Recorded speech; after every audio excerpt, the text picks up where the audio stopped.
proyección la verdad es que fue muy pronto. Nadie se esperaba, como te he dicho antes, de que yo primero, ni yo mismo, de que fuera a debutar. Y luego una vez que has debutado, pues fíjate, yo debuté en septiembre, para enero, febrero, que eran los campeonatos, pues me incluyeron ya en el campeonato de primera de parejas también. Fue lo máximo.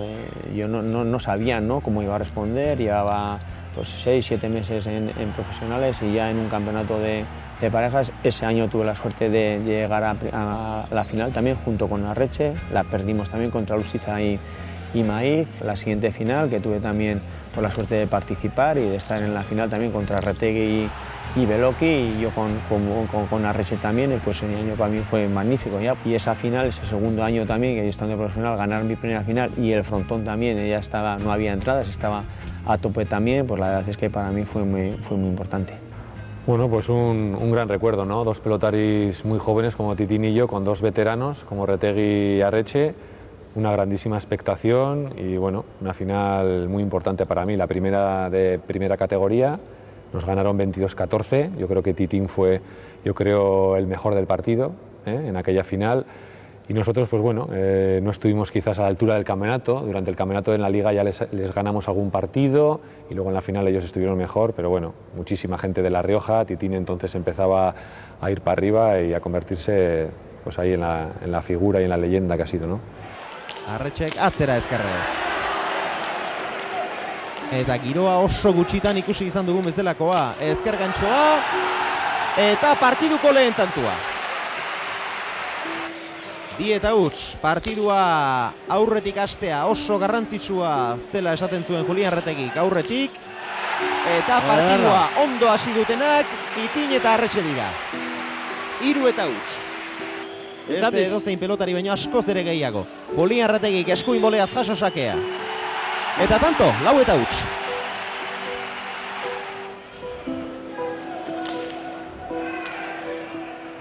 Luzaidarraren eskuinka da, bete-betea.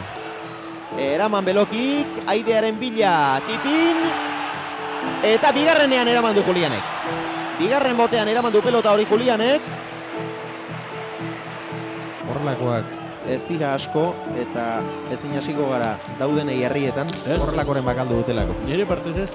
Oraingo sakea ere eskasa, naiz eta ezker Adarra.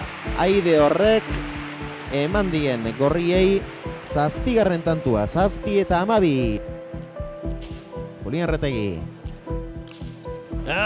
Eta bigarren botean eraman du.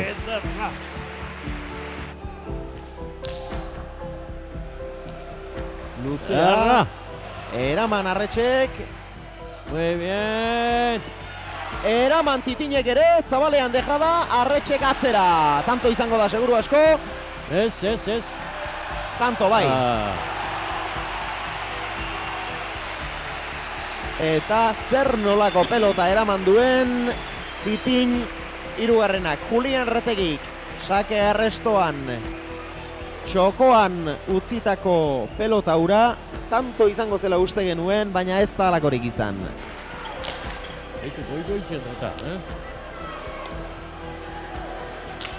Oso Belokik eta bikaina tantua.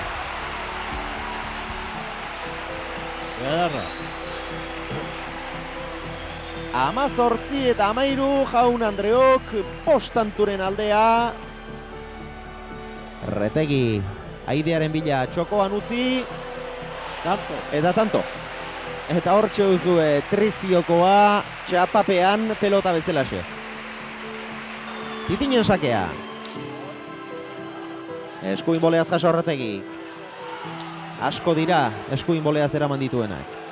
Belokik eraman, Titin. Eta jendea poltsikoan sartu du triziokoak. 20 eta 14 Jaun Andreok.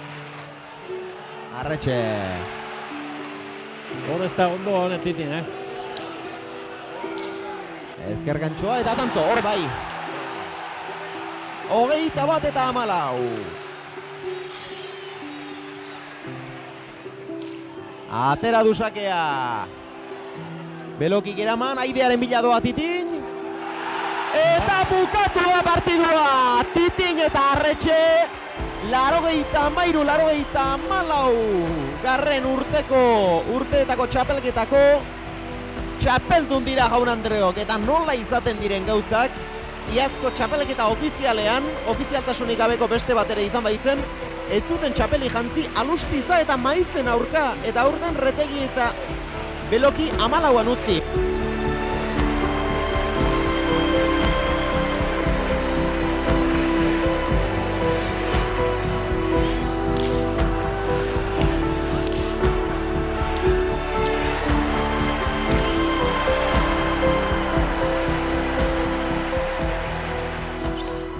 Perder en la final contra el Retegi sí que me supuso, la verdad es que un cabreo y lamentarme mucho tiempo. Lo que pasa que, bueno, era mi primera final también.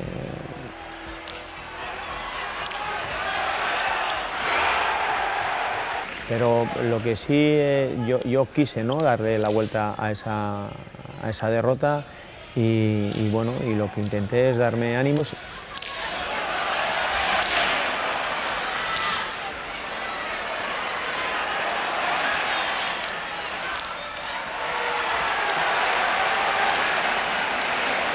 Pues a partir de ese momento, pues yo pensé que podía jugar a 4,5, que podría estar en otra final, y fue un punto de inflexión. Perdí y de la manera que perdí, pues ya está. Se le está dando muchas vueltas también a esa derrota, pero por supuesto que yo sí, para mí fue una derrota muy dura, pues sobre todo por el marcador también, ¿no?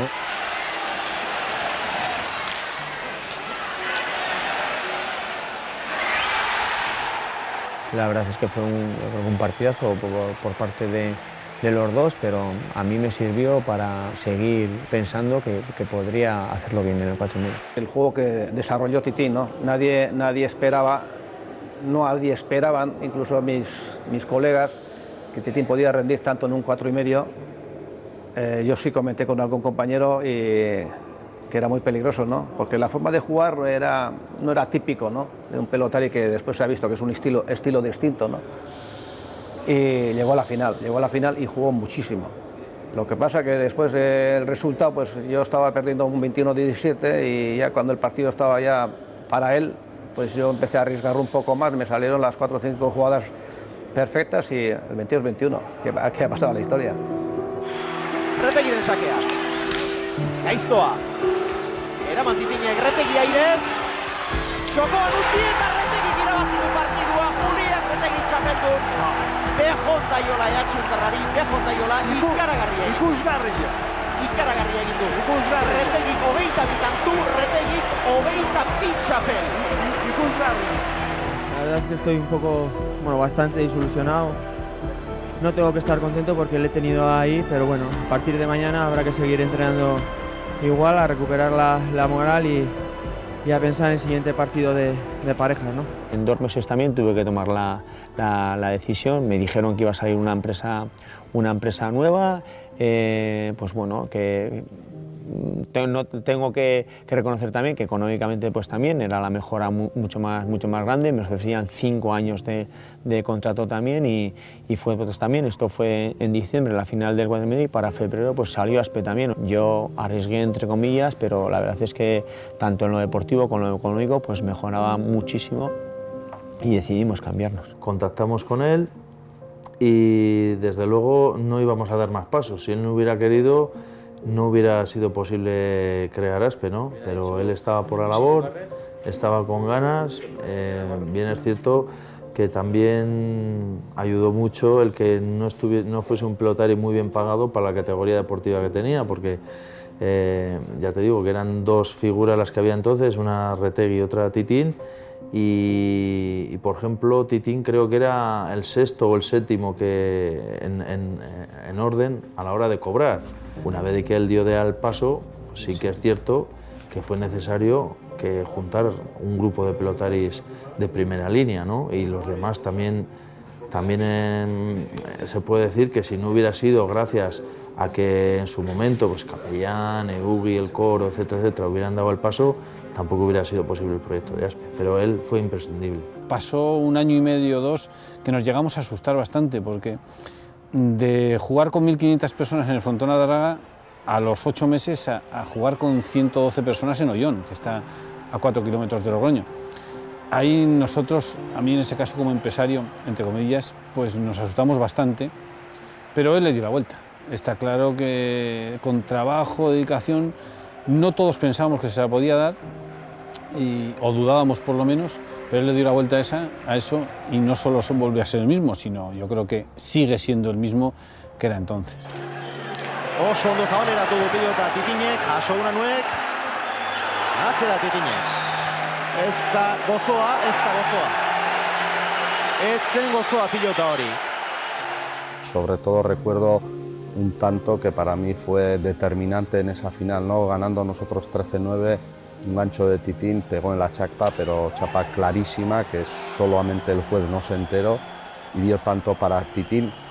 Y en aquel momento, con las protestas, con todo, tuve un momento de descentrarme totalmente y recuerdo que los 3 siguientes saques de Titín me los metió directamente de saque, de disparo inicial, y eran saques que no tenían absolutamente nada, ¿no? Y nos empataron la final a 13 sin hacer nada en ese momento, y recuerdas, pues bueno, que ese tanto hubiera supuesto un 14-9, una diferencia muy importante, estábamos jugando muy bien y para mí fue determinante en el resultado final de esa final.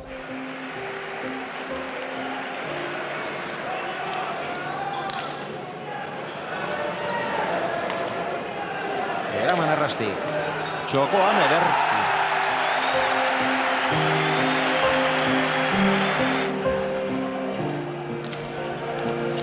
Beste gantxo bat, eraman Unanuek, Titin, berriz ere zabalera, jaso Unanuek.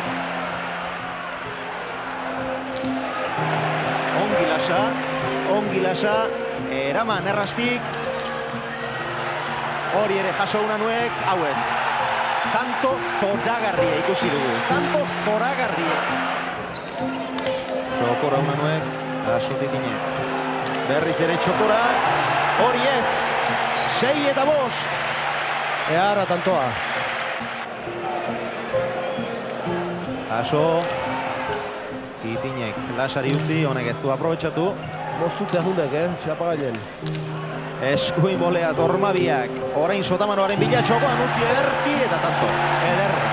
Haze tantoa izan dara. Haze tantoa. Eta ze tensio eta ze ritmo da. Ze ritmo ikeragarri bizitzera eta tensioa ez kantxan, bagarrik kantxatik kanpoare berdin. Baina galdu ere askoz gehiago, Titinek.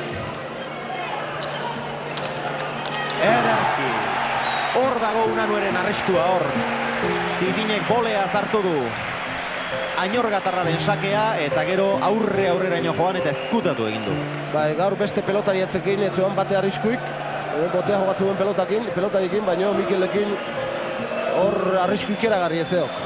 Aurrea bile jutentek eta pelota aire sartzeko mukoa ia lekutik kanpo harrapatzen Titin eta horre atzeok iristeik.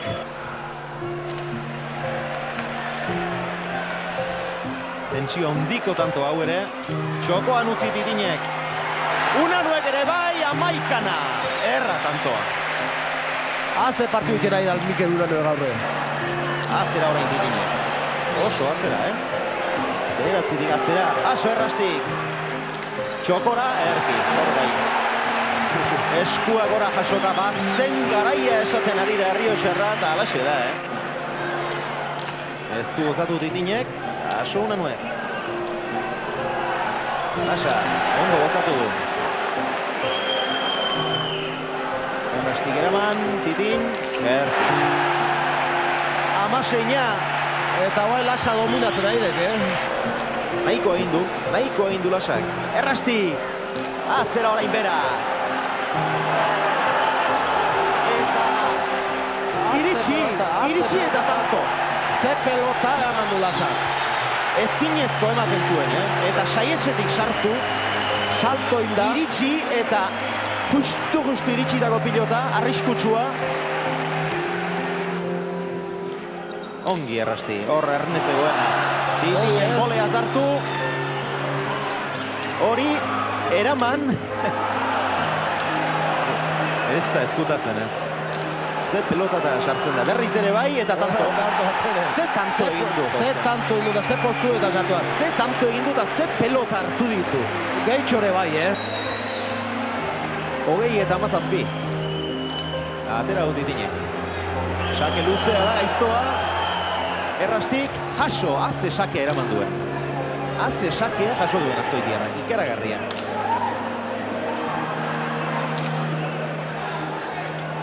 Sartu egin zaio eta txokapera. 21 eta 17.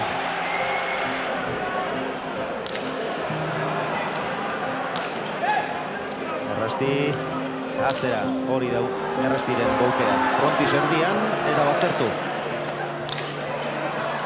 Kanpoa. Eta Titinek. Beste bat. Ez zerretzun pelota. Behintzat, bea zeoleko atorri zaiona. Beste bat. Bildu beharreko pelotak izatitu, baina normalen galdu beharrezan pelota behintzat. 19 eta 21. Egindakoa, gainean, eraman una nuen. Titinen gantxoa. Sotamano orain, bizi-bizi hori, ongi Errasti. Eta Rasa bukaeran oso indartsu. Titin, beste pelota bat. Txokoan utzi, gainean, eta tanto. Bukatu da partidua. Titin eta Lasa txapeldun jaun Andreok. Augusto Ibañez Titin eta Oskar Lasa hirugarrena. Txapeldunek txapela behar dute eta hortxe dituzte txapelak. Txapeldunak, oe diote hemen.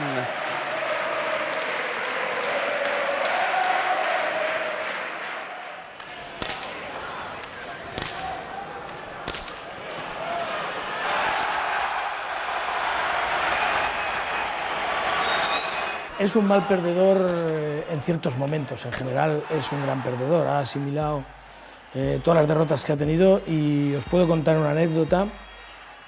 Cuando perdió la final del 4,5 contra Nagore, posiblemente sea el palo más gordo que se ha llevado en la competición de la pelota, porque era favorito, era después de aquel famoso partido con Retegui, su otra final, había dominado completamente ese año la especialidad y perdió, contra pronóstico, pero perdió. Entonces, como se quedó muy mal, yo le dije, Augusto, tómate una semana de vacaciones, tranquilo, vete por ahí y tal.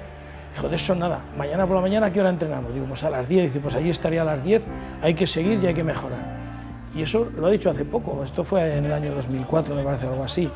Entonces, ese carácter asimila las derrotas, aunque de momento a lo mejor sea protestón, podemos decir, un poco protestón, las asimila bien e inmediatamente intenta corregir los problemas que ha habido para ganar, y de hecho al día siguiente fue a entrenar y años después, como fue el año pasado, consiguió ganar su primera txapela, ¿no? Si se hubiera abandonado, si no tuviera esa capacidad de asimilar también la derrota, no habría sido capaz de hacer esto.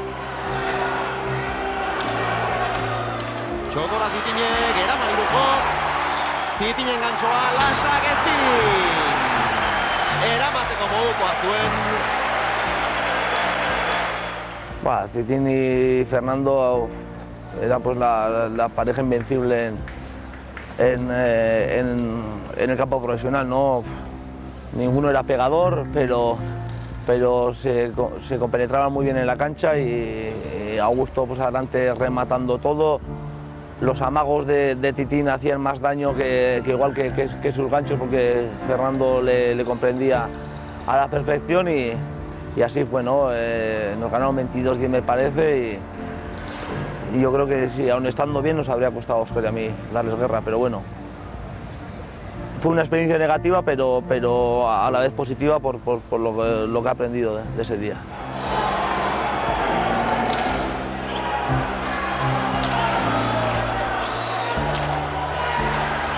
Irujo. Eta Titin amorru ikaragarriarekin jokatzen hasi da.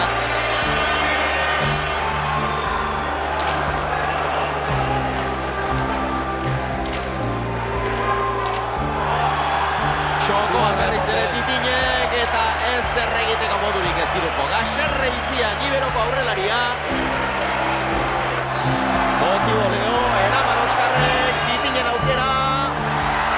Eta kanto, ez du nahi bezala ere utzi. Baina iristeko denborarik ez dio eman Irujori.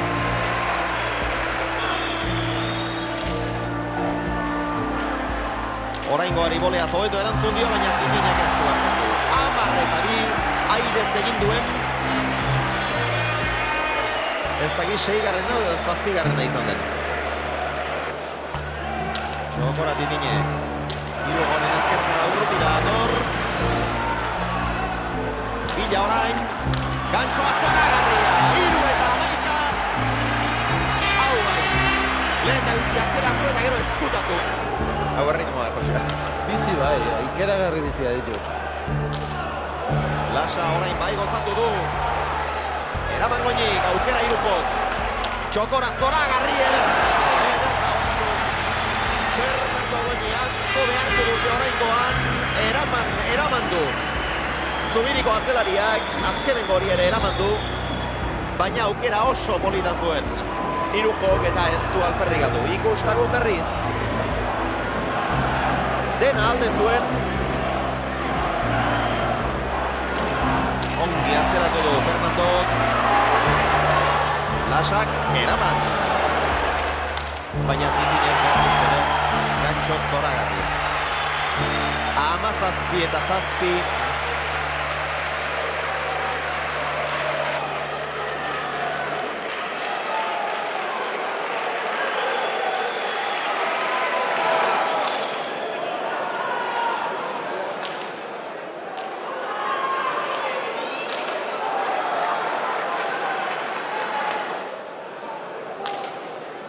Titinen gantxoa zoragarria.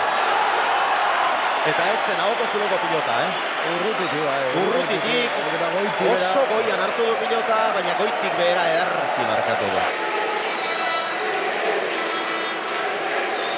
Titin, 3. txapela eskuan du. Gantxo ez du gurutzatu, eraman Irujok. Goitik. Bien tartera. Titine beste bat. 9. airez.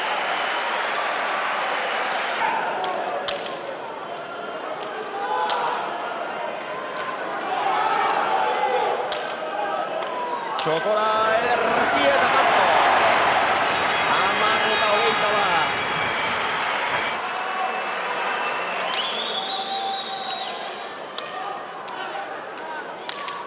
Titinen aukera, ez du gozatu, Lasarentzat gaiztoa da. Eraman du, baina kanpora joan dago 22 eta 10. Askoz gehiago izan dira. Erraz irabazi dute Titin 3. eta Goñi 3. Askoz borroka estuagoa. Partida orekatuagoa espero genuen.